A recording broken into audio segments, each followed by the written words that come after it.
Hello everyone and welcome back to the channel. In this video I am going to show you how to find hidden photos on iPhone and iOS 18. This method works on any iPhone model but only if you are running the latest version of iOS, which is iOS 18. If you have hidden photos in your iPhone Photos app and want to view them again, follow the steps first. Go to App Store, then tap on Profile and make sure to update Photos app.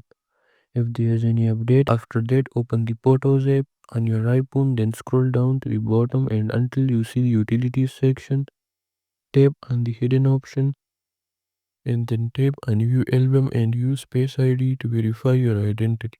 Or tap on Verify 2 times so that you can type passcode if your Face ID is not working.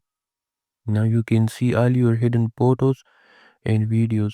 To unhide a photo, tap on it, then tap on the three dots at the top right corner and select unhide. And that is how you can find hidden photos on your iPhone.